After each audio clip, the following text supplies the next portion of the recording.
نحمده ونصلي على رسوله الكريم اما بعد فاعوذ بالله من الشيطان الرجيم بسم الله الرحمن الرحيم رب اشرح لي صدري ويسر لي امري واحلل عقدة من لساني يفقهوا قولي۔ اہل مکہ نے اپنی ایک خود ساختہ شریعت بنا رکھی تھی، اس کو ختم کرنے کے بعد فرمایا آؤ میں تم کو بتاؤں کہ تمہارا رب دراصل تم سے چاہتا کیا ہے۔ قل کہہ دیجئے، تعالو آؤ، تعالو کا لفظ عین لام واو سے ہے، علو بلندی کے لیے استعمال ہوتا ہے۔ بلندی سے جب کوئی بلاتا ہے تو نیچے والے کو کیا کہتا ہے؟ تعالو، آؤ یعنی اوپر آ جاؤ۔ تو یہاں بھی آنے کے لیے تعالو کا لفظ کیوں استعمال کیا گیا؟ کہ اللہ تعالیٰ کے ان احکامات کو مان کر بلندی پاؤ۔ اتلو، میں پڑھ کر سناتا ہوں، ما حرم ربکم علیکم، جو حرام کیا تمہارے رب نے تم پر، تمہارے رب نے تم پر جو چیزیں حرام کی ہیں وہ تمہیں بتاتا ہوں۔ یہ کون سی چیزیں تھیں؟ یہ کون سے احکامات تھے؟ یہ دراصل ملت ابراہیمی کے ہی تفصیلی احکامات تھے، اور انہیں نبی صلی اللہ علیہ وسلم کی زبان سے کہلوایا گیا۔ اہل مکہ کے اپنے گمان اور اپنے قیاس کی بنیاد پر بعض حلال چیزوں کو حرام کرنے اور ان کے توہمات اور عقائد اور ان کی رسموں کو ختم کیا گیا۔ تو بتایا یہ جا رہا ہے کہ حرام وہ نہیں جو تم نے اپنی مرضی سے حرام کر لیا۔ اللہ نے جو حلال جانور پیدا کیے تھے، تم نے جب ان کو حرام کیا تو وہ تو کرنے کا کام ہی نہیں تھا جو تم کرتے رہے۔ حرام دراصل کیا ہے، تمہارے رب نے کیا حرام کیا ہے، آؤ تم کو وہ بتایا جائے۔ اور یہ ایک خوبصورت انداز ہے نا، کہ ایک شخص جو اپنے من گھڑت خود ساختہ دین میں جی رہا ہو، اسے کہا جائے چھوڑو اس کو اور آؤ دیکھو رب کا دیا ہوا دین کیا ہے۔ اور پھر اس میں 10 باتیں اس میں بتائی گئیں۔ یہ 10 احکامات جو دراصل صحیفہ ابراہیم میں تھے، اس کے بعد حضرت موسیٰ علیہ السلام کو بھی 10 کمانڈمنٹس کے طور پر یہی احکامات دیے گئے، اور حضور صلی اللہ علیہ وسلم کو بھی خاص طور پر یہ 10 احکامات دیے گئے۔ ان کی اہمیت کا اندازہ اس بات سے بھی ہو سکتا ہے، حضرت ابن مسعود کا قول ہے کہ جو شخص رسول اللہ صلی اللہ علیہ وسلم کا ایسا وصیت نامہ دیکھنا چاہے جس پر آپ کی مہر لگی ہو تو وہ ان آیات کو پڑھ لے۔ ان میں وہ وصیت موجود ہے جو رسول اللہ صلی اللہ علیہ وسلم نے بحکم خداوندی امت کو دی ہے۔ پھر اسی طرح کعب احبار جو تورات کے بہت بڑے عالم تھے، بہت ماہر عالم تھے، وہ مسلمان ہوئے تو فرماتے ہیں کہ قرآن مجید کی یہ آیات جن میں 10 حرام چیزوں کا ذکر ہے، اللہ کی کتاب تورات بسم اللہ کے بعد انہی آیات سے شروع ہوتی ہے۔ یعنی یہ احکامات تورات میں بالکل شروع میں آتے ہیں، یعنی یہ وہ 10 کلمات ہیں جو اللہ تعالیٰ نے حضرت موسیٰ علیہ السلام پر بھی نازل فرمائے۔ اسی طرح حضرت عبداللہ بن عباس رضی اللہ تعالیٰ عنہ فرماتے ہیں کہ یہی وہ آیات محکمات ہیں جن کا ذکر سورت آل عمران میں آیا ہے۔ یعنی یہ احکامات کیا ہے؟ محکمات میں سے ہیں، جن پر آدم علیہ السلام سے لے کر نبی صلی اللہ علیہ وسلم تک تمام انبیاء کی شریعتیں متفق رہی ہیں۔ ان میں سے کوئی چیز کسی مذہب و ملت اور کسی شریعت میں منسوخ نہیں ہوئی۔ یعنی یہ وہ 10 بنیادی تعلیمات ہیں جو ہر الہامی مذہب کی بنیاد رہی ہیں۔ حضرت عبادہ بن صامت رضی اللہ تعالی عنہ فرماتے ہیں کہ نبی صلی اللہ علیہ وسلم نے فرمایا، کون ہے جو مجھ سے 3 آیتوں پر بیعت کرے، یعنی وعدہ کرے کہ وہ ان پر عمل کرے گا۔ اور پھر آپ نے یہی 3 آیات تلاوت فرمائی اور ارشاد فرمایا کہ جو شخص اس بیعت کو پورا کرے گا تو اس کا اجر اللہ کے ذمہ ہو گیا۔ تو اب اس تمہید کے ساتھ ان آیات میں پائے جانے والے احکامات کو غور سے سنیں۔ قل تعالوا، کہہ دیجئے آ جاؤ، اتلو میں تم کو سناتا ہوں، ما حرم ربکم علیکم تم پر تمہارے رب نے کیا چیز حرام قرار دی ہے۔ نمبر 1 اللہ تشرکو بہ شیئا کہ تم اس کے ساتھ کسی بھی چیز کو شریک نہ ٹھہراؤ۔ شیئا اسم نکرہ ہے، یعنی ظاہر میں باطن میں، شرک جلی شرک خفی ریاکاری ہر چیز سے بچو۔ نبی صلی اللہ علیہ وسلم نے فرمایا اللہ کے ساتھ ہرگز ہرگز شرک نہ کرنا، اگرچہ تم کو جلا دیا جائے، اگرچہ تم کو قتل کر دیا جائے، یعنی پھر بھی شرک نہ کرنا۔ پھر اسی طرح ایک اور روایت میں آتا ہے کہ جو شخص اس حال میں مرا کہ اس نے مطلقاً کسی کو شریک نہیں کیا اللہ تعالیٰ کا، یعنی بالکل شرک نہیں کیا، وہ یقیناً جنت میں داخل ہوگا۔ یعنی جس نے اپنی زندگی میں کبھی شرک نہیں کیا اس کا حق ہے کہ اللہ اس کو جنت عطا کرے۔ بسا اوقات ہمیں یہ معلوم ہی نہیں ہوتا کہ کون کون سی چیزیں شرک میں داخل ہیں، اور ہم انجانے میں لا علمی میں شرک کرتے رہتے ہیں۔ تو چونکہ شرک کو اللہ نے حرام کردہ چیزوں میں پہلے درجے پر رکھا، اس لیے ہماری زندگی میں سب سے پہلے شرک ہی کا خاتمہ ہونا چاہیے۔ شرک کی موجودگی میں باقی سارے نیک اعمال ضائع ہو جاتے ہیں۔ تمام گناہوں میں سب سے بڑا گناہ ظلم عظیم، جس کے ساتھ اگر کوئی فوت ہو جائے تو بخشش نہیں، وہ شرک ہی ہے۔ دوسرا کام وبالوالدین احسانا، والدین کے حقوق بتائے گئے۔ احسان کی تمام صورتیں آپ کے سامنے ہیں۔ والدین کی خدمت، اطاعت، ان کو خوش رکھنا، ان پہ مال خرچ کرنا، ان کو محبت کے ساتھ دیکھنا، ان کو کمپنی دینا، یہ تمام صورتیں احسان کی ہیں، اور ایسا نہ کرنا حرام قرار دیا گیا۔ تیسری بات وَلَا تَقْتُلُوا أَوْلَادَكُمْ مِنْ إِمْلَاقٍ، اور اپنی اولاد کو بھوک کے ڈر سے قتل نہ کرو۔ املاق کا لفظ میم لام قاف سے ہے، مفلس اور تنگ دست ہونا۔ نبی صلی اللہ علیہ وسلم سے ابن مسعود نے پوچھا شرک کے بعد سب سے بڑا گناہ کیا ہے؟ آپ نے فرمایا کہ تو اپنی اولاد کو قتل کرے اس خوف سے کہ تیرے ساتھ رزق میں شریک ہوگی۔ سورۃ الانعام کی آیت نمبر 140 میں بھی آپ پڑھ چکے ہیں کہ اللہ سبحانہ وتعالی نے ان لوگوں کو نقصان میں بتایا جنہوں نے لا علمی میں بھی اپنی اولاد کو قتل کیا۔ قد خسر الذین قتلوا اولادہم سفہم بغیر علم، تو اس معاملے میں اگر کوئی شخص جہالت کا شکار ہے تو بھی اس کی جہالت کو دور کرنا چاہیے۔ یہ میسج اور یہ پیغام ان باتوں میں سے ہے جس کو ہمیں خوب عام کرنا چاہیے۔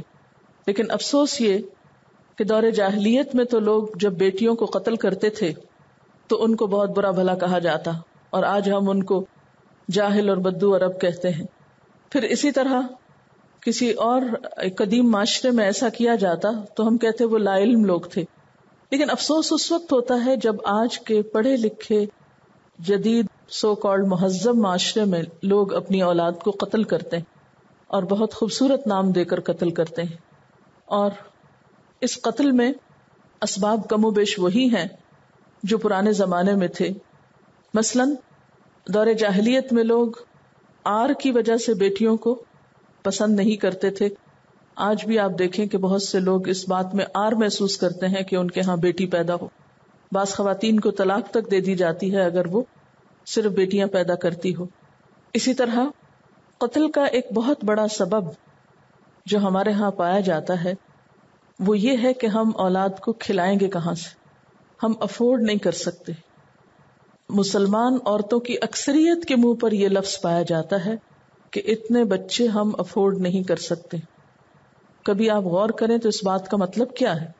اس جملے کو ذرا آپ ایکسپلین تو کریں کہ ہم افورڈ نہیں کر سکتے، گویا رازق آپ ہیں۔ اللہ تعالیٰ فرما رہے ہیں لا تقتلوا اولادکم من املاق، بھوک کے ڈر سے مار رہے ہو ان کو، نحن نرزقکم، ہم تم کو رزق دے رہے ہیں، وإیاہم، ان کو بھی دے دیں گے، جو رب تمہیں کھلا رہا ہے وہ انہیں بھی کھلا دے گا۔ اور کیا ایسا نہیں ہوتا کہ بچہ جب پیدا ہوتا ہے تو ماں کے سینے میں ساتھ ہی دودھ اترتا ہے، اور 2 سال تک ماں کے ساتھ غذا رکھی جاتی ہے اس بچے کی کہ اگر کچھ اور نہیں بھی اس کو ملتا تو وہ اس پر سروائیو کر سکتا ہے۔ تو یہ انتظام کون کرتا ہے؟ یہ رزق کون دیتا ہے؟ رب ہی دیتا ہے. پھر اسی طرح سورۃ الاسراء میں فرمایا وَلَا تَقْتُلُوا أَوْلَادَكُمْ خَشْيَةَ إِمْلَاقٍ نَحْنُ نَرْزُقُهُمْ وَإِيَّاكُمْ.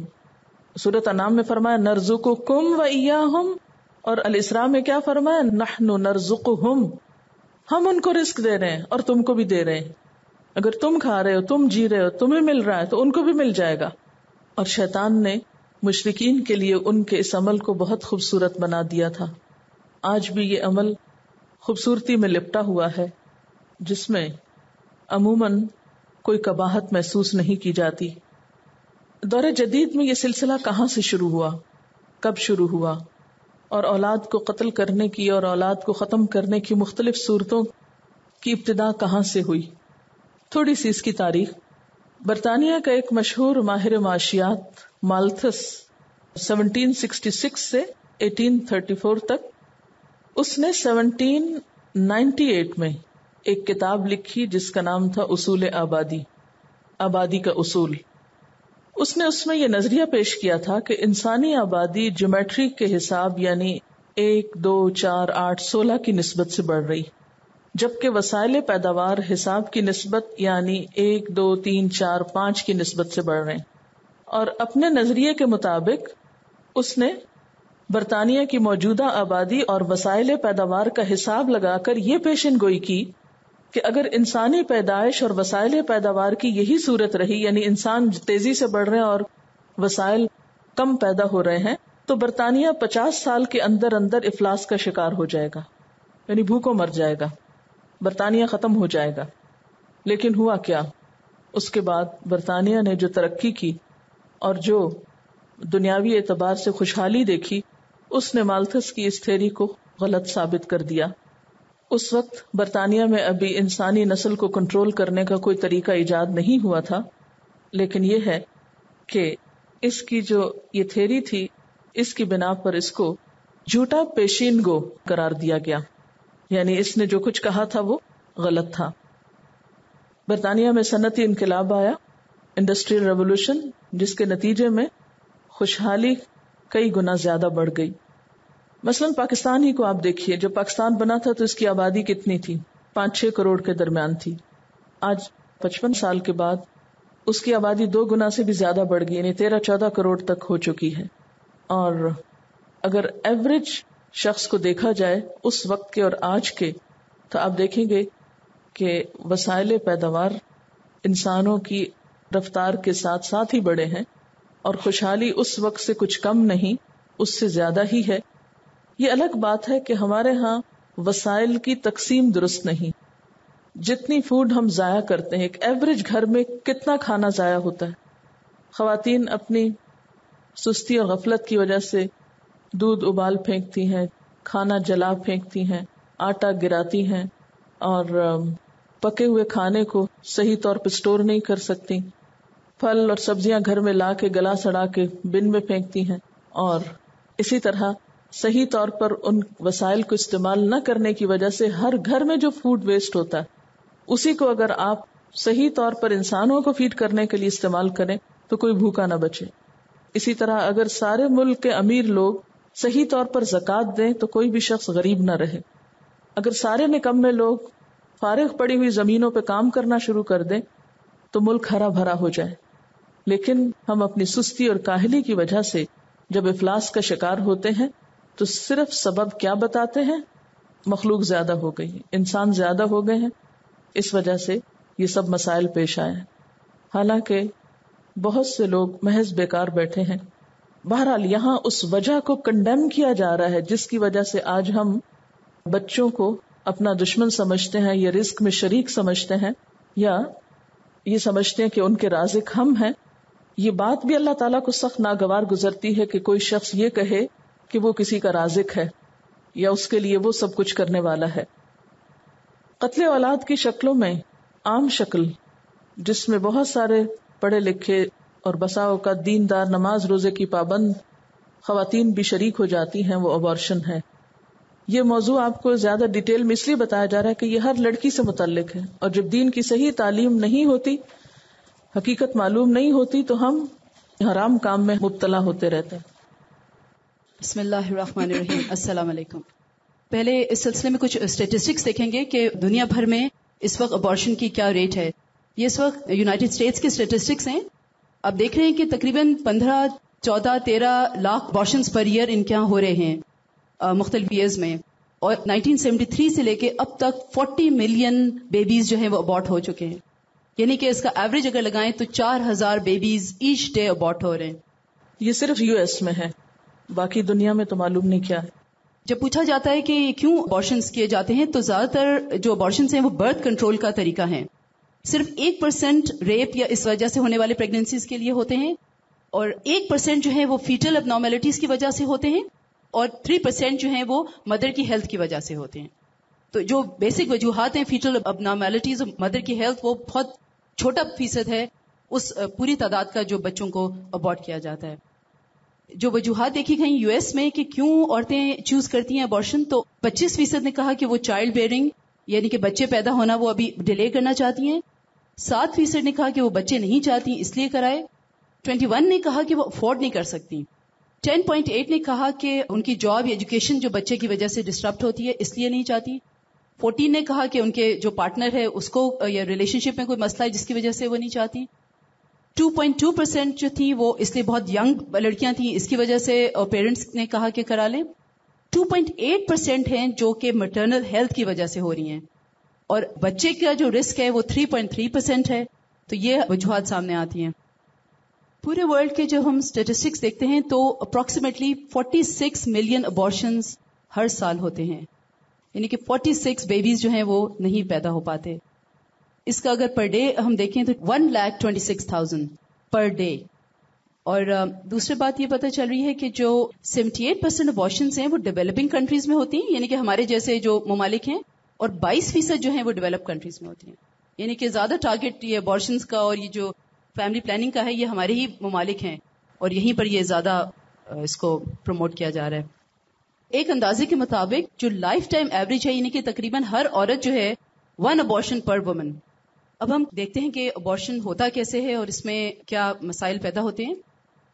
اس سے پہلے تھوڑا سا یہ جو ایک بات ابھی ہو رہی تھی کہ بچے کو جب ابارٹ کرا جاتا ہے تو ایسا لگتا ہے کہ جیسے وہ کوئی ان ہیومن چیز ہے یا زندہ چیز نہیں ہے, لیکن سائنس یہ بتاتی ہے کہ بہت پہلے بچے کے اندر بہت ساری موومنٹ بھی شروع ہو جاتی ہے اور بہت سے سینسز اس کے ڈیولپ ہو جاتے ہیں. مثلاً یہ کہ 6 ویکس میں بچے میں ریفلیکس ایکشن شروع ہو جاتا ہے, اس کو اگر آپ ٹچ کریں تو وہ اپنے آپ کو بچاتا ہے, ایک سروائیول انسٹنکٹ ہوتا ہے کہ وہ ہلتا ہے اپنی جگہ سے. اور 8 ویکس میں والنٹری موشن یعنی کہ ارادی طور پہ بھی وہ موشن شروع کر دیتا ہے, اور اگر اس کو آپ ٹچ کریں تو وہ رسپونڈ کرتا ہے. 6 to 8 ویکس میں بالکل بامقصد پرپز فل کوآرڈینیٹڈ موومنٹ جو ہے وہ شروع ہو جاتی ہے, اور اگر اس کے کلے کے اوپر ٹچ کریں تو وہ رسپونڈ کرتا ہے, اپنی بیک کو آرچ کرتا ہے. 15 ویک پہ کہتے ہیں کہ پورا جسم اس کا سینسیٹیو ہوتا ہے, کہیں بھی آپ ہاتھ لگائیں تو وہ رسپونڈ کرتا ہے. 12 ہفتے میں ٹیسٹ ڈیولپ ہو جاتا ہے. 9 سے 13 ہفتوں میں اسمیل کی اس کا سینس جو ہے وہ ڈیولپ ہو جاتا ہے. 14 ویک سے ہیئرنگ بگننگ ہو جاتی ہے, اور 14 ہی ہفتے سے کہتے ہیں کہ پین, اینگر, پلیجر وہ سب چیزیں جو ہے وہ محسوس کرنے لگتا ہے. بلکہ ٹیسٹ کا جیسے جہاں بات تھی تو میں پڑھی تھی کہ انہوں نے کہا کہ جب ماں کی خوراک اس تک پہنچ رہی ہوتی ہے تو جب سلائن یا نمکین چیز ہوتی ہے تو وہ منہ بناتا ہے, اور میٹھی چیز ہوتی ہے تو وہ اس کو زیادہ اچھی طرح پی لیتا ہے.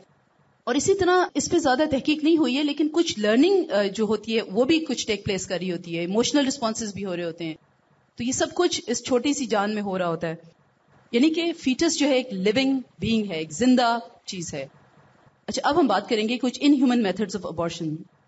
ایک تو یہ سکشن اینڈ اسپریشن کا ایک میتھڈ ہوتا ہے, میں صرف آپ کو اس کی ڈسکرپشن بتاتی ہوں.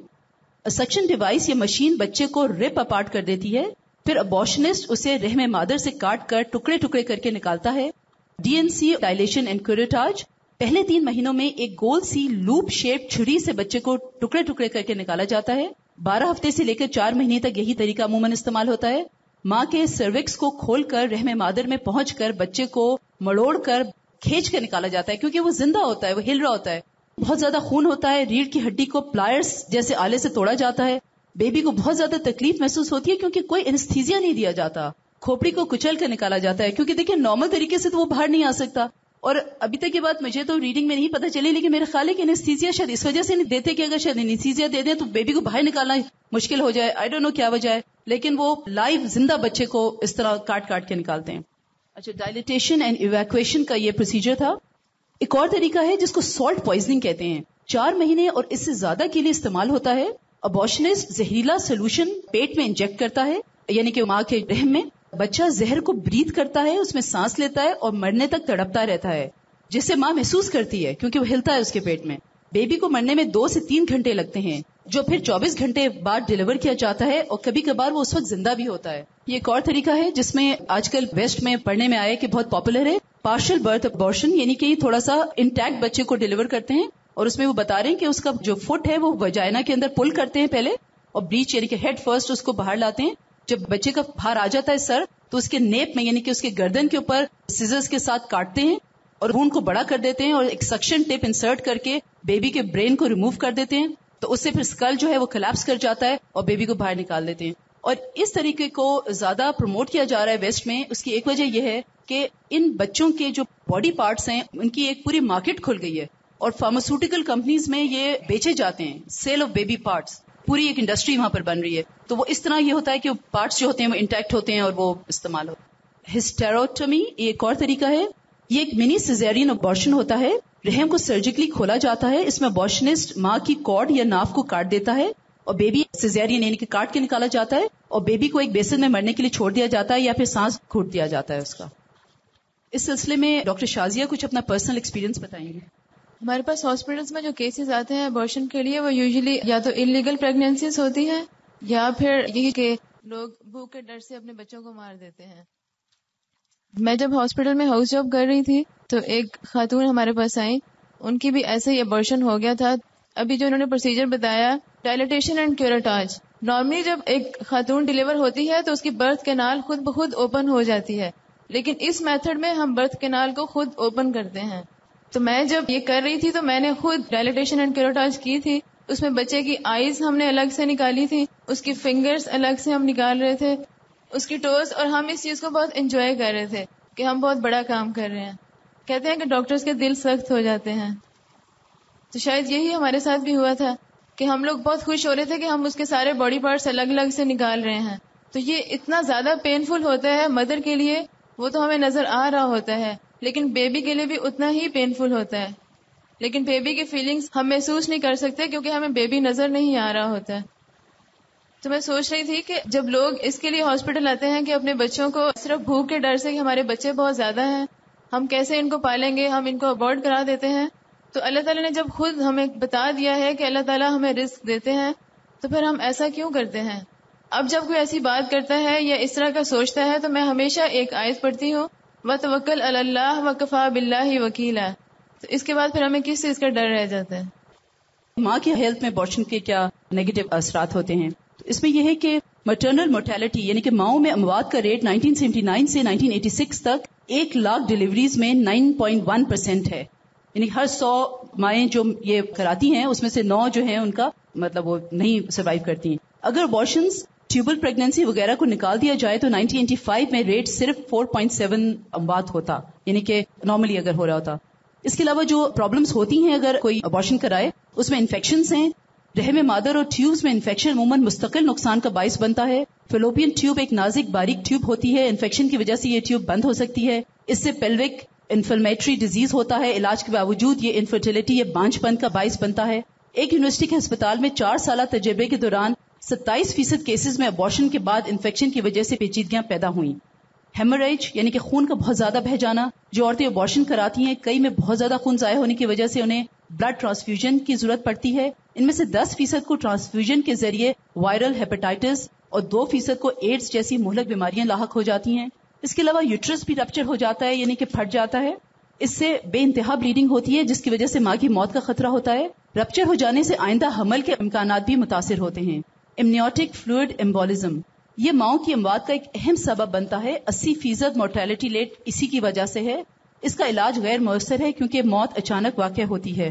چونکہ سرجیکل ابارشن ایک اب نارمل طریقہ ہے جس میں پلیسنٹا جو کہ رحم کے اندر تک جڑ پکڑ چکا ہوتا ہے، جب اسے کاٹ کر الگ کر دیا جاتا ہے تو بیبی کے ارد گرد جو فلوئڈ یا پانی ہوتا ہے یا پھر ٹیشوز اور بلڈ کلاٹس ماں کے دوران خون میں شامل ہو جاتے ہیں اور پھیپڑوں میں جا کر اچانک موت کا باعث بنتے ہیں.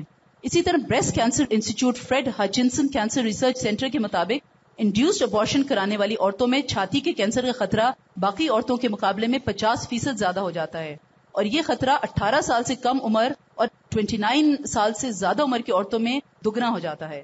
اس کا وجہ یہ ہے کہ ایک تو سرجیکل پروسیجر جو کیا جاتا ہے، پھر دوسری یہ کہ عورت کے اندر ارلی پریگننسی میں ہارمونز جو بلڈ میں آ جاتے ہیں وہ ایک دم سے ابرپٹلی ان کو روک دیا جاتا ہے، اس سے جو کمپلیکیشنز ہوتی ہیں اس میں سے ایک بریسٹ کینسر بھی ہے. تھوڑی سی باتیں یہ ہیں کہ یہ جو بہت زیادہ اس وقت پروموٹ کیا جا رہا ہے ابارشن کو، اور یہ بہت بڑا ریکٹ ویسٹ میں ہے. یہاں پر یہ ابارشن کلینک ہیں، کہتے ہیں کہ اگر کوئی عورت اپنی رائے بدل دے، جیسے تھوڑا سا بھی شروع ہوا ہے اور آخر میں وہ کہے کہ میں نہیں کرنا چاہتی، تو پورا سٹاف اس کے پاس آ جاتا ہے اور کہتا ہے اٹس ٹو لیٹ، اور اس کو وہ سیڈیٹ کر دیتے ہیں اور اس کو they carry out the abortion. اور پورا ایک مافیا ہے جو کہ انڈیوس کر رہا ہے ینگ لڑکیوں کو اور ان کو پرووائڈ کر رہے ہیں فیسلٹیز. ایک میں تھوڑا سا پڑھ کے سنانا چاہوں گی ایک لڑکی کی ایکسپیرینس کے. کہتی ہیں کہ I laid on the table and they were ready to start the procedure. The doctor first had to do an ultrasound to determine the size and placement of the unborn baby. یعنی کہ میں late گئی تھی table پہ اور doctor کو baby کے بارے میں معلوم کرنے کے لیے الٹرا ساؤنڈ کرا. ہی پریس سو ہارڈ کہ مائی بیبی ککڈ، یعنی کہ اس نے اس کا پیٹ زور سے دبایا تو اس کے بیبی نے کک کیا. It was then I knew it was alive and I sat up and I cancel the procedure. اور ایک اور بھی اسی طرح کا ہے کہ بعد میں جو ریگریٹ ہوتا ہے، بہت زیادہ ڈپریشن، مینٹل ہیلتھ پرابلمس ہوتے ہیں. اور کہتے ہیں کہ ایون جو ینگ لڑکیاں، ٹین ایج لڑکیاں ہیں، وہ اگر پیدا کرتی ہیں بچے کو تو اس سے ان کا مینٹل لیول میچور ہوتا ہے، لیکن اگر وہ ابورٹ کر لیتی ہیں تو ان میں ڈرگ یوز اور ڈپریشن وغیرہ کے سمٹمز جو ہیں وہ زیادہ بڑھ جاتے ہیں. السلام علیکم، افشین ہے میرا نام. اس وقت بھی میرے 2 بیبیز ہیں. جس وقت میرا ابارشن ہوا تھا اس وقت صرف ایک ہی بیٹا تھا میرا. سیکنڈ پریگننسی میری جب ہوئی تو الٹرا ساؤنڈ جب ہوا تھا فرسٹ ٹائم تو بتایا گیا کہ بیبی کی کڈنیز جو ہیں وہ خراب ہیں، اور پہلے بتایا گیا کہ صرف رائٹ کڈنی خراب ہے. پھر 1 مہینے کا مجھے ٹائم دیا کہ آپ مزید 1 مہینے بعد آئیں تو تھوڑا بیبی کا سائز بڑا ہوگا تو پھر ہم آپ کا مزید معلوم کریں گے. جب 1 مہینہ گزرا تو انہوں نے کہا جی آپ کی دونوں کڈنیز بیبی کی جو ہے وہ خراب ہے اور آپ اس کو ابورٹ کروا دیں. اور ان دنوں کڈنیز کے اتنے زیادہ پرابلمز عام ہوئے ہوئے تھے اور دیکھا بھی تھا ہاسپٹلز میں سب ڈائلسس ہو رہے ہیں، کبھی کیا ہو رہے ہیں. تو سب نے بات ہوئی تو بتایا گیا کہ نہیں تم نہ ابورٹ کروا دو. ہاسپٹل میں بھی ڈاکٹر نے کہا کہ آپ اس کو ابورٹ کرا دیں کیونکہ یہ اگر 9 منتھس کے بعد بھی ہوگا تو ہاسپٹل میں اس طرح تکلیفوں میں آپ کا بچہ رہے گا جو آپ کو نہیں برداشت ہوگی. تو اس سے بہتر ہے آپ خود تھوڑی تکلیف اٹھا لیں اور یہ ختم کر دیں. خود میرے ہسبینڈ نے بھی ریئلائز کرتے ہیں، کہنے لگے نہیں ٹھیک ہے تم کروا دو نا. 7 ڈے میں مجھے ایڈمٹ کیا ان لوگوں نے. پہلے انہوں نے ٹیبلٹس رکھے، 24 آورز گزرے، کوئی بھی پروگریس نہیں، ویسے کا ویسے ہلکے ہلکے سٹروکس آتے رہے، پین ہوتا رہا، کوئی فرق نہیں پڑا. انہوں نے پتہ نہیں فولیز کیا کہتے ہیں وہ انہوں نے ڈالی، لیکن اتنا تکلیف دہ یہ مرحلہ ہوتا ہے کہ بہت مشکل ہے. اور اس وقت میرا اتنا برین واش کیا ہوا تھا میں سمجھ ہی نہیں پا رہی تھی. بس مجھے یہ تھا کہ کسی طرح بس بیبی ڈیلیور ہو جائے اور بس بات ختم ہو جائے گی، سب نارمل ہو جائے گا. 15 ڈیز کے بعد جب میں گھر میں سو رہی تھی نیند میں مجھے پھر موومنٹ سی فیل ہوئی پیٹ میں اپنے. اس وقت مجھے احساس ہوا کہ کیا چیز مجھ سے چلی گئی ہے. میرا بیبی کتنی تکلیف اسے ہوئی ہوگی جس وقت اسے. اس وقت مجھے ایسا فیل ہو رہا تھا کہ جیسے ہم کسی کو اس کے گھر سے دھکا دے کے نکالتے، اسی کا گھر اور مجھے کہیں یہاں سے تم چلے جاؤ. اس رات مجھے احساس ہوا کہ میں بہت بڑا کوئی کام کر آئی ہوں، اور مجھے اتنا زیادہ میرے دماغ کو سب نے سن کر دیا تھا کہ میں جو 15 دن تک نہیں سمجھتی کہ کیا ہوا ہے. میں الٹا خوش ہوتی تھی کہ چلو ٹھیک ہے کوئی بات نہیں، جو بھی ہو گیا اچھا ہوا. بلا وجہ وہ بیمار ہوتا، مجھے تکلیفیں اٹھانی پڑتی، کیونکہ اس کی جو فیلنگز پیٹ میں اس وقت آئی تو مجھے فیل ہو رہا تھا کہ یہ تو اس کا گھر تھا جس سے میں نے اس کو نکال دیا، اور وہ بھی ڈاکٹرز نے کہا تھا. اور لیبر پینز مجھے انہوں نے 3 ڈیز دیے تھے، اور 3rd ڈے وہ بیبی جو ہے ڈیلیور ہوا تھا شام کے وقت، اور وہ فل بیبی تھا اور وہ سانس لے رہا تھا. اس وقت اس بیبی نے سانس لیا تھا میرے سامنے، 2 سانس اس نے لیے. اور اس کے بعد 15 ڈیز کے بعد مجھے فیل ہوا کہ یا اللہ میرے سامنے ملک الموت آ کے میرے بچے کی روح لے کے گیا. میں نے خود اس کو بلایا ہوا تھا اپنے پاس اپنے بچے کو لینے کے لیے. 7 ڈے میں میری 2 دفعہ ابارشن کے بعد مزید انہوں نے DNC کیے ہوش میں کہ ابھی بھی کچھ پیسز اندر بچتے ہیں، کلاتس بچتے ہیں.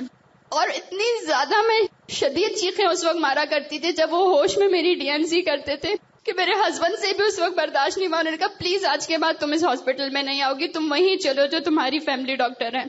تو DNC کے بعد 7 ڈے والوں نے مجھے ایک اور الٹرا ساؤنڈ کے لیے کہا تھا کہ مزید دیکھیں گے کہ آپ کے اندر مزید کلاتس تو نہیں بچے ہیں. 7 ڈے میں مجھے اس کا ملا تھا آلموسٹ 10,000. 3 ڈیز انہوں نے مجھے رکھا تھا. اس کے علاوہ میری DNC یہ لوگ کرتے رہے, اس کے الگ چارجز مجھ سے انہوں نے لیے تھے. 93-94 کی بات ہے. تو ابھی میں ویکلی کلاسز لیتی تھی, ابھی الہدا کا ریگولر کورس شروع نہیں ہوا تھا. تو میرے درس پر ایک خاتون آتی تھی, وہ کہنے لگی کہ ان کی بہن باہر ہوتی ہیں تو ڈاکٹرز نے ان کو ریکمینڈ کیا ہے کہ ان کو اپنا بیبی ابارٹ کرا دینا چاہیے کیونکہ وہ بچہ جو ہے وہ اب نارمل ہوگا. مجھے جہاں تک پتا تھا کہ یہ بات درست نہیں ہے, لیکن میں نے کچھ اور اسکالرز سے کنسلٹ کیا, ڈسکس کیا, تو الٹیمیٹلی یہی جواب تھا کہ ابارٹ نہیں کرا سکتے.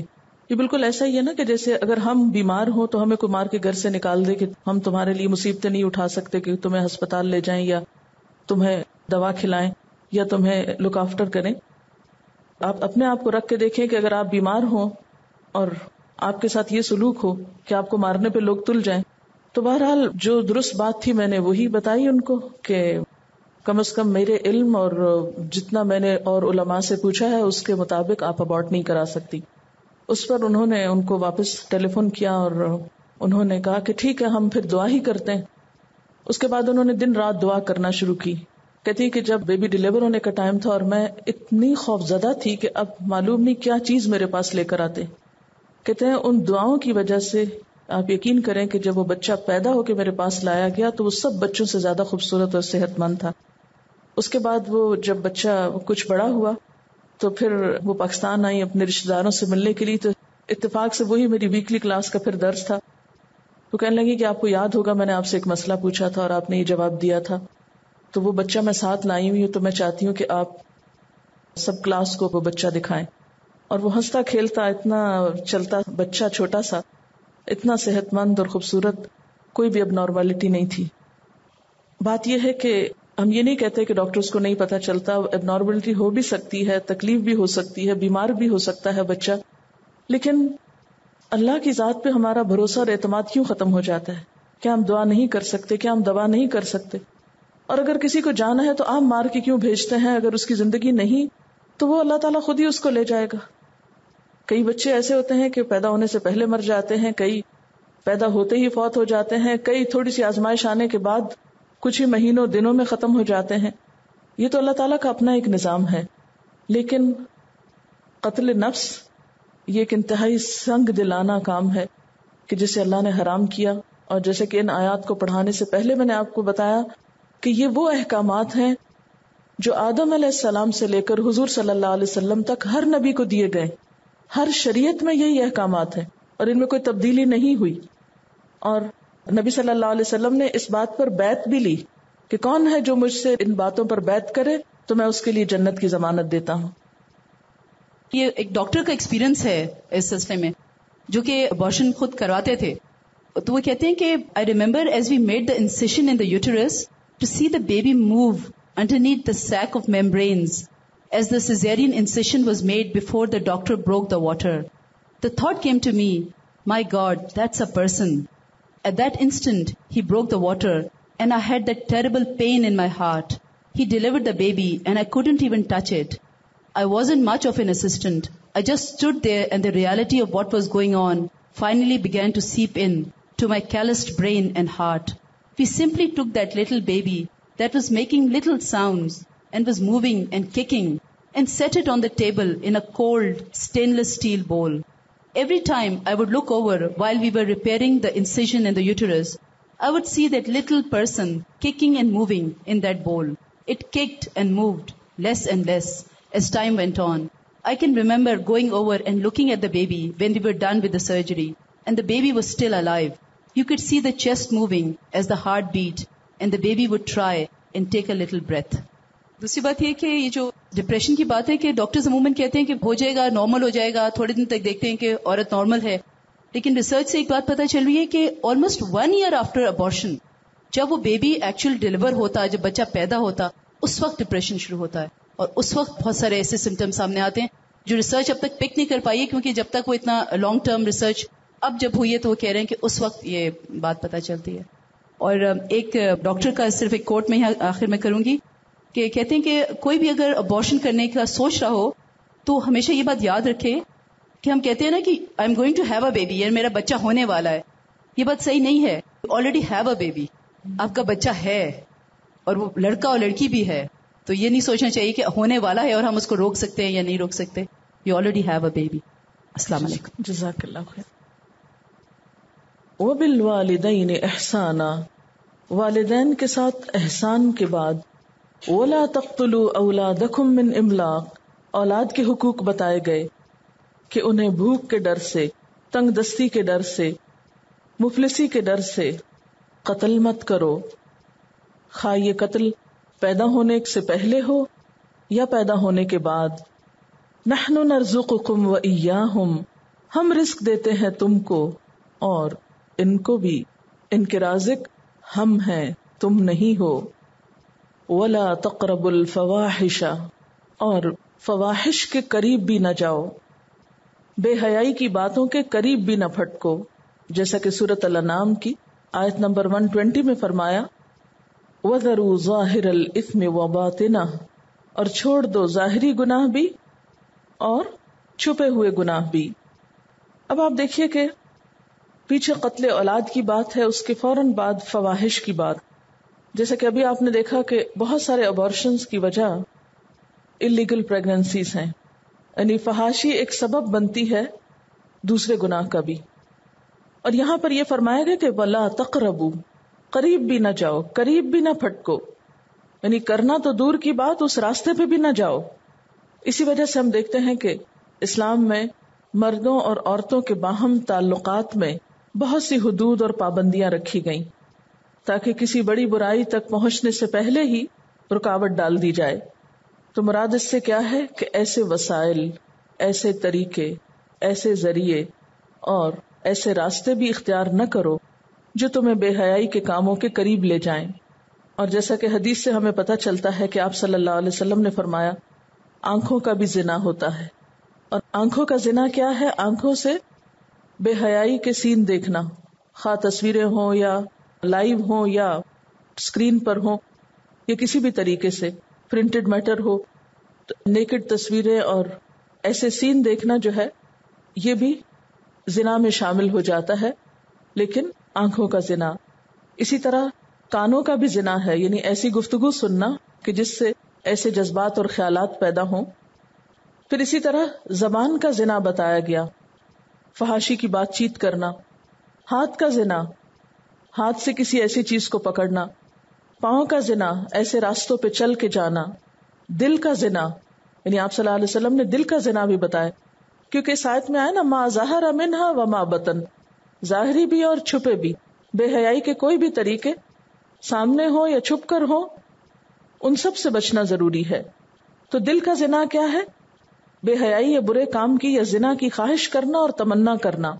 پھر فرمایا پھر شرمگاہ ان سب کی یا تو تصدیق کر دیتی ہے یا تکذیب کر دیتی ہے. حضرت عائشہ رضی اللہ تعالی عنہا فرماتی ہیں کہ آپ صلی اللہ علیہ وسلم نے فرمایا اللہ کو سب سے زیادہ غیرت اس بات پہ آتی ہے جب وہ اپنے کسی بندے یا بندی کو زنا کرتے دیکھتا ہے. وَلَا تَقْرَبُوا الْفَوَاحِشَ، اور فواحش کے، بے حیائی کی باتوں کے، بے حیائی کے کاموں کے قریب بھی نہ پھٹکو، اس راستے پہ بھی نہ جاؤ. کیوں؟ اس لیے کہ وہ بدترین راستہ ہے.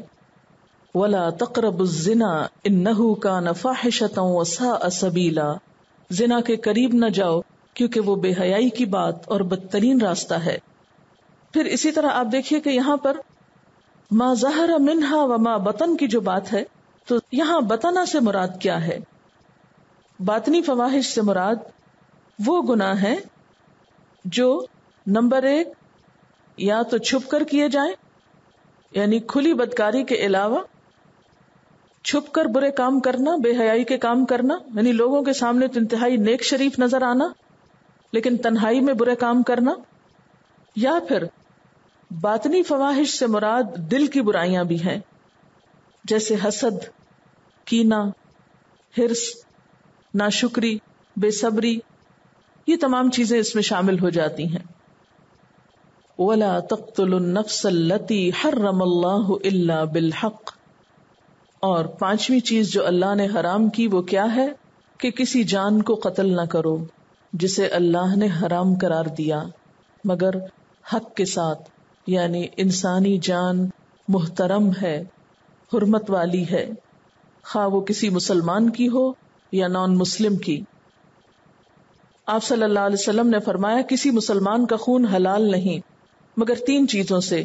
نمبر 1 وہ شادی شدہ ہونے کے باوجود بدکاری میں مبتلا ہو جائے. نمبر 2 کہ اس نے کسی کو ناحق قتل کر دیا ہو اور اسے قصاص میں مارا جائے. نمبر 3 کہ اپنا دین حق چھوڑ کر مرتد ہو گیا ہو تو مرتد کو قتل کیا جا سکتا ہے. ذالکم وصاکم بہ، اس بات کی اللہ تم کو تاکید کرتا ہے. لعلکم تعقلون، تاکہ تم عقل سے کام لو. ابارشن کے بارے میں فتویٰ ہے، میں ریفرنس آپ کو بتا دیتی ہوں، آپ خود بھی وہاں سے دیکھ سکتے ہیں، کیونکہ یہ مسئلہ خواتین سے متعلق ہے اور خواتین کو اس کا علم ہونا چاہیے اور پورے یقین اور شرح صدر کے ساتھ کہ وہ کہاں سٹینڈ کرتی ہیں. اور اس میں آپ دیکھیے کہ ایک کینیڈین ہیلتھ رپورٹ ہے جس میں نیو کینیڈین ابارشن سٹیٹسٹکس جو ریلیز ہوئے، اگرچہ یہ پرانے ہیں، بالکل لیٹسٹ تو نہیں ہے، لیکن انہوں نے لکھا ہے کہ ایئر 2000 میں 1,05,427 babies were deliberately killed in their mothers' wombs in year 2000. Ottawa March 28, 2003 کی رپورٹ ہے livesitenews.com. Statistics Canada today released information that 105,427 babies were deliberately killed in their mothers' wombs in the year 2000 in Canada. The reported death toll is added to the 2 million slaughtered since 1969. اور پھر اس کے بعد یہ کہ 1999 میں abortion count was slightly higher اور اس میں 427 کی بجائے 666 تھا اور پہلا فگر وہی. اور یہ کہتے ہیں کہ ابورشن ریٹ جو تھا 15.4 abortions per 1000 women، یعنی ہر 1000 عورت میں سے 15.4 جو ہیں وہ ابارشن کراتی رہی 1999 میں اور 2000 میں. تو آپ دیکھیے کہ یہاں پر ہر طرح کے لوگ رہتے ہیں اور اس میں مسلم بھی موجود ہیں اور مسلم خواتین بھی یقیناً ایسی مشکلات کا شکار ہوتی ہوں گی. تو بعض اوقات لا علمی میں، بعض اوقات دیکھا دیکھی، بعض اوقات کسی بیماری، تکلیف، پریشانی کی وجہ سے، ریزن کوئی بھی ہو لیکن قتل ہے. اس میں پھر فتویٰ کیا ہے؟ اسلام Q&A پہ آپ مزید اس کو پڑھ سکتے ہیں. الفتویٰ الجامعہ، فتویٰ نمبر ہے 3/1056 www.islam-qa.com. تو اس پر آپ دیکھ لیجئے. اسلام Q&A مشہور سائٹ ہے اور اس میں جو فتویٰ نمبر 3/1056 ہے، کیونکہ وہ ایک دم اتنا ڈھونڈنا مشکل ہوگا آپ کے لیے، تو اس میں آپ دیکھ سکتے ہیں. اس میں انہوں نے لکھا ہے کہ کسی نے ان سے سوال پوچھا تھا کہ حمل کے پہلے 3 مہینوں میں بچے کو ابارٹ کرانے کے بارے میں کیا حکم ہے جبکہ روح نہ پھونکی گئی ہو. تو جواب انہوں نے لکھا ہے حمل کے کسی بھی مرحلے میں بچے کو ابارٹ کرانا جائز نہیں سوائے اس کے کہ کوئی ویلڈ ریزن ہو، کوئی جائز وجہ ہو. حمل کے پہلے 40 دن میں اگر اس کو کسی وجہ سے گرانا پڑے، یعنی کسی ویلڈ ریزن کی وجہ سے گرانا پڑے تو جائز ہے، مگر اس مرحلے میں صرف اس خوف سے گرانا. اب یہ بہت غور سے سننے کی بات ہے کہ یہ نہیں کہ any one can do that کہ 40 دن ابھی نہیں گزرے تو چلو کام ختم کریں. صرف اس خوف سے گرانا کہ اس بچے کو پالنا پوسنا اور تربیت وغیرہ پر بہت خرچہ یا مشکل ہوگا، تو یہ کسی بھی طور پہ جائز نہیں، یعنی یہ ویلڈ ریزنز نہیں ہے. اس کے ساتھ ساتھ مستقبل کے خوف اور یہ خوف کہ ہمارے پہلے ہی بہت بچے ہیں، یہ بھی جائز وجوہات نہیں. تو پہلے 40 ڈیز کے بارے میں تو یہ ہے کہ جب تک کوئی ویلڈ ریزن نہ ہو تو ایون پہلے 40 ڈیز میں بھی ابارٹ نہیں کرا سکتے. حمل کو علقہ یا مضغہ کے مرحلے میں، یعنی اگر اگلے جو 40 ڈیز ہیں اور اس کے بعد کے، اس کے مرحلے میں بھی اس کو گرانا صحیح نہیں سوائے اس کے کہ ماں کی صحت کو خطرہ ہو، یعنی اگر ماں کی جان کو خطرہ ہو. اور اس صورت میں کہ حمل کو اگر کنٹینیو کیا گیا، مثلا بعض خواتین کا BP بہت ہائی ہوتا ہے اور پریگنینسی میں وہ اور زیادہ بڑھ جاتا ہے، تو ایسے میں ماں کی جان کو خطرہ ہو سکتا ہے، تو اس صورت میں صرف جائز ہو سکتا ہے. جبکہ دوسرے تمام طریقے جان بچانے کے لیے استعمال کیے جا چکے ہیں، ہر طرح کا علاج ہو چکا ہو، ہر طرح کے پریکاشنز لیے جا چکے ہوں کہ ماں کی جان کو خطرہ نہ ہو، لیکن اگر پھر بھی ماں رسک پر ہے یا ڈینجر میں ہے، یعنی اس کی لائف جو ہے، تو اس صورت میں پھر اس مرحلے پر ابارٹ ہو سکتا ہے، ادروائز نہیں. تیسرے مرحلے کے بعد جبکہ 4 ماہ گزر چکے ہوں، اس مرحلے میں بھی حمل ضائع کرنا جائز نہیں سوائے اس کے کہ ماں کے پیٹ میں بچے کی وجہ سے ماں کی جان کو یقینی خطرہ ہو. تو اس سے کیا پتہ چلتا ہے کہ تینوں مرحلے، پہلے 40 ڈیز، پھر جو مرحلہ ہے علقہ اور مضغہ کا، اور پھر تیسرا مرحلہ جبکہ بیبی جو ہے ایک پورا انسان کی شکل اختیار کر لیتا ہے، تو اس میں مزید بھی ڈیٹیلز ہیں جو کہ دوسرے فتوے میں ہیں، جس میں کسی نے ان سے پوچھا ہوا ہے کہ اگر شوہر اپنی بیوی کو اس پر مجبور کرے اور پھر بیوی اس کا حکم مانے یا نہ مانے، اور اگر بیوی اگر ایسا کرے شوہر کے دباؤ میں آ کر، تو پھر مجرم کون ہوگا؟ تو اس میں بھی انہوں نے یہی لکھا ہے کہ عورت شوہر کی ایسی بات نہیں مان سکتی جو کہ کبیرہ گناہ میں شامل ہوتی، کیونکہ قتل جو ہے کبیرہ گناہ ہے، اور کل آپ نے پڑھا کہ قتل کرنے والا جو ہے وہ اللہ کے غضب اور عذاب اور رحمت سے دوری میں مشکل میں گرفتار ہو سکتا ہے۔ تو اس میں انہوں نے تفصیل کے ساتھ 2-3 مختلف علماء کے فتاوی جو ہیں وہ دیے ہوئے ہیں، اور اس میں انہوں نے پھر اگر کوئی عورت ایسا کرتی اور خواہ شوہر کے کہنے پہ ایسا کرتی تو شوہر اور بیوی دونوں کو دیت ادا کرنی ہوگی اور کفارہ دینا ہوگا۔ یہ سارے اس کے ریفرنس وغیرہ موجود ہیں، تو پلیز آپ لوگ خود اس سائٹ سے دیکھ لیجئے تاکہ آپ کو مزید معلوم کرنا ہو تو آپ اسے وہاں سے کم از کم دیکھ کے وہ کر سکیں۔ اور اس میں پھر آپ دیکھیے کہ کوئی غلطی سے ایسا کر چکا ہو یا کسی کے مشورے سے یا کسی جذباتیت کی وجہ سے، لا علمی اور جہالت کی وجہ سے، تو زندگی میں ہی توبہ کر لینا، کفارہ دینا اور کثرت سے استغفار کرنا جو ہے وہ بے حد ضروری ہے، کیونکہ انسانی جان کا معاملہ کوئی آسان معاملہ نہیں ہے، اور ہر جان ایک الگ جان ہے، اس کا مالک اس کا رب ہے۔ کسی انسان کو اختیار نہیں کہ وہ کسی دوسرے کی جان لے، کیونکہ کسی کی جان لینا انتہائی گھناؤنا جرم ہے، اور کسی کو اس کے زندگی کے حق سے محروم کرنا جو ہے یہ کوئی کھیل نہیں ہے۔ تو اس معاملے میں اچھی طرح مزید اس پر اسی چیز کے بارے میں پڑھ کے، اور جہاں کہیں کوئی آپ میں سے سٹینڈ کرتا ہو اس کے مطابق اپنا طرز عمل اختیار کرے۔ ایک دن بھی گزرا ہو تو بغیر وجہ سے نہیں ختم کر سکتے۔ بعض لوگ خود گھریلو ٹوٹکے اور اس طرح کی چیزیں اختیار کرتے رہتے ہیں، وہ بھی گناہ ہے۔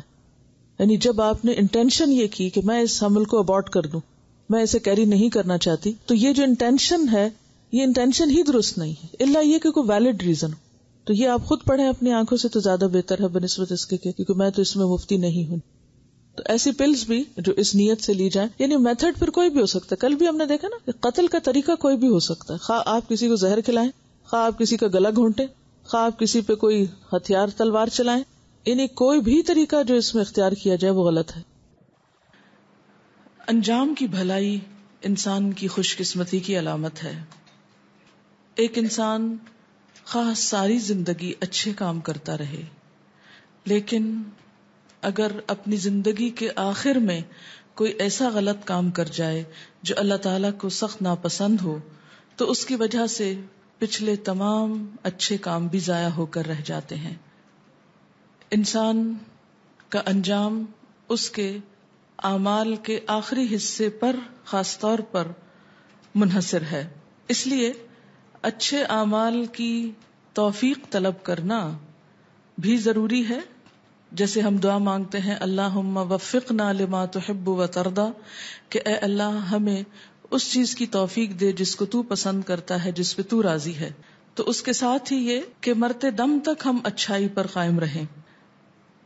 تو اللہم احسن عاقبتنا فی الامور کلہا، اچھا کر انجام ہمارا سب کاموں میں۔ کوئی بھی اچھا کام جو ہم شروع کریں اس کو تکمیل تک بھی پہنچائیں، کیونکہ بعض اوقات ہم ایک اچھا کام شروع کر لیتے ہیں، اس پر خوب محنت کرتے ہیں، پھر کچھ عرصے کے بعد ہمارا دل اس سے اکتا جاتا ہے اور ہم اس کو چھوڑ دیتے ہیں۔ تو جب تک ایک چیز کی تکمیل نہ ہو جائے اس کا پورا لطف اٹھایا نہیں جا سکتا۔ اس لیے یہ دعا مانگنا ضروری ہے کہ اللہم احسن عاقبتنا فی الامور کلہا، یعنی تمام کے تمام معاملات، حتیٰ کہ وہ معاملات جن میں ابتدا میں نیت اچھی نہ ہو تو اختتام پر وہ اچھائی اور بھلائی کے ساتھ ختم ہو۔ اس اعتبار سے بھی یہ دعا مانگنے کی ہے کہ ہمارا اختتام جو ہے وہ آغاز سے بھی اچھا ہو، یعنی ایک معنی میں۔ اور پھر یہ کہ یہ ویسے بھی رسوائی کا سبب ہے، تو جہاں دنیا کی رسوائی سے پناہ مانگی گئی ہے وہاں آخرت کا عذاب استعمال ہوا ہے، اور عذاب خود رسوائی کا سبب ہے۔ جیسے حضرت شعیب علیہ السلام نے اپنی قوم سے کہا تھا کہ سوف تعلمون من یأتیہ عذاب یخزیہ، اور اسی طرح سورۃ آل عمران میں بھی ہم نے پڑھا کہ ہمیں آخرت کے آگ کے عذاب سے بچا، انک من تدخل النار فقد اخزیتہ، کیونکہ جس کو تو نے آگ میں داخل کر دیا اس کو تو نے رسوا کر دیا۔ تو آخرت کی رسوائی دراصل کیا ہے؟ آخرت کا عذاب ہی ہے. اور دنیا کی رسوائی کیا ہے؟ کہ انسان کے اعمال کا نتیجہ ایسا نہ ہو کہ جس سے انسان کو نقصان ہو جائے. جیسے ایک روایت میں آتا کہ الاعمال بالخواتیم، کہ اعمال اپنے خاتمے پر منحصر ہیں. اعمال کا دار و مدار ان کے خاتمے پر ہے کہ خاتمہ کیسے ہوتا ہے.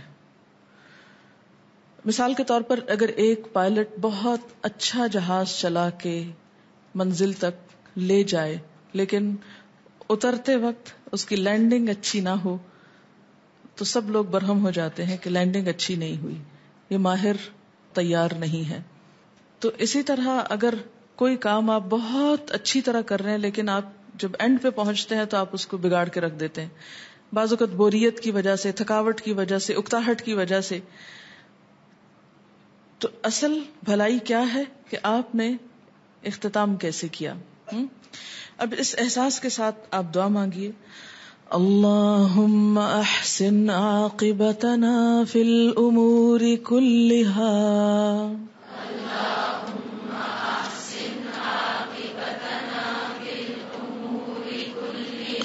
وأجرنا من خزي الدنيا وعذاب الآخرة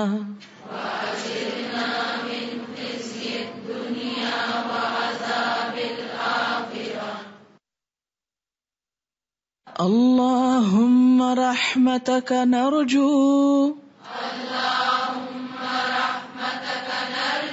فلا تكلنا إلى أنفسنا طرفة عين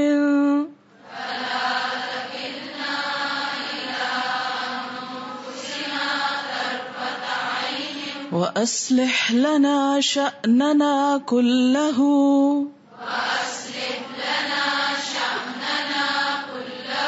لا إله إلا أنت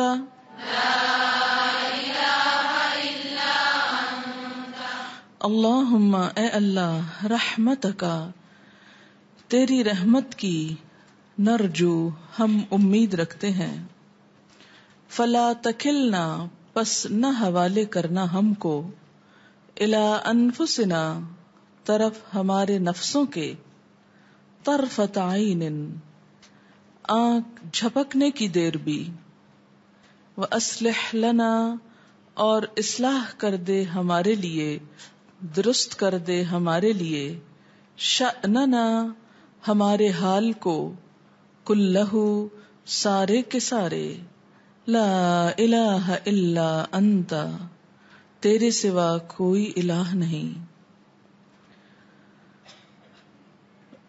بہت ہی اہم دعا ہے. پہلی چیز کہ اللہ تیری رحمت کے امیدوار ہیں، کیونکہ اللہ کی رحمت کے بغیر کوئی بھی شخص کامیاب نہیں ہو سکتا، خواہ وہ کتنا ہی نیک کیوں نہ ہو، کتنے ہی بڑے بڑے عمل کیوں نہ کرتا ہو. پہلی بات تو یہ کہ اگر ہم ساری زندگی بھی سجدے میں پڑے رہیں تو ہم اللہ کی نعمتوں کا حق ادا کر ہی نہیں سکتے. جتنے اس کے ہم پر احسان ہیں اس کے بدلے میں ہم جو ہمیں کرنا چاہیے وہ کرنے کے قابل ہی نہیں. پھر اگر ہم کوئی اچھا کام کر بھی لیتے ہیں تو وہ بھی اسی کی دی ہوئی توفیق سے. ہم میں یہ قابلیت نہیں کہ خود نیک بن جائیں. اور پھر جتنے بھی انسان کی نیکیاں ہیں قیامت کے دن جب وہ سامنے لائی جائیں گی تو ایک ادنا سی نعمت کو کہا جائے گا کہ ان میں سے اپنا حق وصول کر لو، تو وہ ساری نیکیوں کو اٹھا لے گی اور باقی انسان کے پاس اس کے برے اعمال اور وہ خود ہوگا. اس لیے آپ صلی اللہ علیہ وسلم نے فرمایا کہ کوئی شخص بھی جنت میں نہیں جا سکتا جب تک کہ اللہ کی رحمت اس کے شامل حال نہ ہو. لوگوں نے پوچھا یا رسول اللہ صلی اللہ علیہ وسلم کیا آپ بھی؟ آپ نے فرمایا ہاں میں بھی، الا ان یتغمدنی اللہ برحمہ، مگر یہ کہ اللہ مجھے بھی اپنی رحمت کے ساتھ ڈھانپ لے. تو اللہم رحمتک نرجو، ہم میں سے ہر ایک کو رحمت کی ضرورت ہے. جیسے بات ہے نا یدخل فی رحمتہ من یشاء، جسے چاہے گا اپنی رحمت میں داخل کرے گا. اور اسی طرح الا من رحم ربک، سورۃ ہود کے اختتامیہ میں آپ نے پڑھا کہ وہی لوگ اختلاف سے، فساد سے بچیں گے. ولا یزالون مختلفین الا من رحم ربک، جس پر تیرا رب رحم کرے اسی کو سیدھا رستہ مل سکتا ہے. اور وہی اپنے نفس کے شر، لوگوں کے شر، شیطان کے شر سے بچ کر اللہ کے راستے پر استقامت اختیار کر سکتا ہے. تو اسی لیے ہم سب کو پورے احساس کے ساتھ یہ دعا مانگنے کی ضرورت ہے کہ اللہم رحمتک نرجو، اور پھر ساتھ ہی فلا تکلنا، تو ہم کو حوالے نہ کرنا، سپرد نہ کرنا. یہ وہی تکلنا کا روٹ ہے جو توکل میں اور وکیل میں آتا ہے. ہمیں حوالے نہ کرنا، کس کے؟ الی انفسنا، ہمارے نفسوں کے. کیونکہ حدیث پاک میں آتا ہے کہ سب سے بدترین معبود جس کی دنیا میں پیروی کی جاتی ہے وہ خود انسان کا اپنا نفس ہے. بڑے بڑے لوگ، نیک، قابل، عبادت گزار، بسا اوقات اپنے نفس کے ہاتھوں مجبور ہو کر ایسے غلط کاموں میں پڑ گئے کہ اپنا کیا کرایا سب کچھ ضائع کر دیا. فلا تکلنا الی انفسنا، اللہ تو ہمیں ہمارے نفسوں کے حوالے نہ کرنا. طرفت عین، ایک آنکھ کے جھپکنے کی دیر بھی، کیونکہ ایک آنکھ کے جھپکنے کی دیر بھی اگر ہم نے اپنی مرضی کر لی تو وہ کیا ہوگا؟ اللہ کی مرضی کے خلاف. کیونکہ مسلمان ہونے کا مطلب کیا ہے؟ اپنے آپ کو اللہ کے سپرد کر دینا، جو وہ چاہتا ہے وہ کریں اور اس کی مرضی کے خلاف نہ جائیں. تو اگر ہم اپنے نفس کی پیروی کریں گے تو ابھی آپ 13ویں پارے کی پہلی آیت میں پڑھیں گے حضرت یوسف علیہ السلام کا قول، وما ابرئ نفسی ان النفس لامارۃ بالسوء، میں اپنے نفس کو بری ذمہ قرار نہیں دیتا کیونکہ نفس تو انسان کو برائیوں پر اکساتا ہے، کثرت سے اکساتا ہے. امارۃ، بہت زیادہ حکم دیتا ہے، بالسوء، برائی کا. آپ دیکھیں کہ آپ اپنی ایک نیکی کی روٹین دنوں میں بناتے ہیں اور بگڑتے لمحے لگتے ہیں. تھوڑی دیر ڈھیلا چھوڑیں اپنے آپ کو، پلٹنے کو دل نہیں چاہتا. تو یا اللہ لمحے بھر کے لیے بھی ہمیں ہمارے حوالے نہ کرنا، کیونکہ ہم تو اپنے خود ہی دشمن ہیں. وَأَصْلِحْ لَنَا شَأْنَنَا كُلَّهُ، اور ہمارا سارا حال درست کر دے. ہمارے سارے حالات اور ہمارا سارا حال، یعنی ہماری ذات، ہمارے اعمال، ہر چیز کی اصلاح کر دے. لا الہ الا انت، تیرے سوا کوئی الہ نہیں. اسی لیے آخر میں لا الہ الا انت ہے کہ اللہ کے سوا کوئی معبود نہیں، نہ کوئی اس قابل ہے کہ اس کی طرف جھکا جائے. یہ جو بات ہے نا اصلح لنا شأننا کلہ، اس کو معمولی نہ سمجھیں، کیونکہ نیکی کرنے کے ساتھ اس کا بہت گہرا تعلق ہے. اگر حالات سازگار نہ ہوں، اندرونی یا بیرونی، تو بہت سی نیک تمناؤں اور خواہشات کے باوجود انسان اچھے کاموں سے محروم رہ جاتا ہے. میں اسی پہ ابھی غور کر رہی تھی کہ آج صبح ہم 9 بجنے میں بھی 10 منٹ تھے جب فلائٹ ہماری لینڈ کر گئی، اور 9 بجے ہم ایئرپورٹ پر تھے. ہمارا سارا سامان آ گیا. ایک کارٹن جس میں دعائیں تھیں وہ کارگو میں کہیں چلا گیا, اور پورا 1 گھنٹہ ایئرپورٹ پہ ادھر ادھر ڈھونڈنے میں اور اس کو تلاش کرنے میں گزر گیا. اور اس کے بعد ہم لیٹ گھر پہنچے, پھر لیٹ کلاس میں پہنچے, تو میں دیکھ رہی تھی پورا آدھا گھنٹہ میرا کلاس کا ضائع ہوا ہے. اب اگر یہی ہمارے حال کی اصلاح ہوتی, یہ مشکل پیش نہ آتی, تو ہم یہ کام آدھا گھنٹہ پہلے شروع کر لیتے. ہر کام میں اللہ کی کوئی بہتری ہوتی ہے, اس کا اذن ہوتا ہے, لیکن ہم سب کے ساتھ یہ معاملات ہوتے ہیں کہ ایسی ایسی مشکلیں آ جاتی ہیں جو انسان کے بس سے باہر ہوتی. پوری نیت, ارادے, بھاگ دوڑ, کوشش, محنت کے باوجود بعض اوقات ایسے حالات ہو جاتے ہیں کہ انسان چاہنے کے باوجود وہ کام نہیں کر سکتا جو وہ کرنا چاہتا ہے. اگرچہ اس کو نیت کا ثواب تو ملتا ہے, لیکن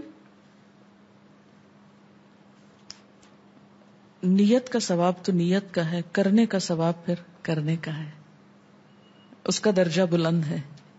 نیت کا اپنا اجر ہے, لیکن کر گزرنے کا درجہ پھر اور بڑا ہے. تو اس لیے یہ دعا بہت کثرت سے مانگا کریں. اول تو ساری دعائیں روز مانگا کریں, اور اس میں جب یہ بات آئے کہ اصلح لنا شأننا کلہ, تو بہت توجہ کی ضرورت ہے. کیوں کہ کہیں کوئی ایسی مشکل نہ آ جائے کہ میرے کسی نیک کام میں رکاوٹ آ جائے, یا کوئی ایسا گناہ نہ کر بیٹھوں کہ جس کی وجہ سے نیکی سے محروم رہ جاؤں. تو ہمارے حالات میں بیلنس اور ہمارے حالات کی اصلاح, یہ بھی سب اللہ کے ہاتھ میں ہے, کیونکہ بہت ساری چیزیں مل کر ایک کام کرنے کا سبب بنتی ہیں, اور وہ اللہ کی توفیق سے ہوتا ہے, انسان کی اپنی قابلیت سے نہیں. وآخر دعوانا ان الحمد للہ رب العالمین. سبحانک اللہم وبحمدک نشہد ان لا الہ الا انت نستغفرک ونتوب الیک. السلام علیکم ورحمۃ اللہ وبرکاتہ.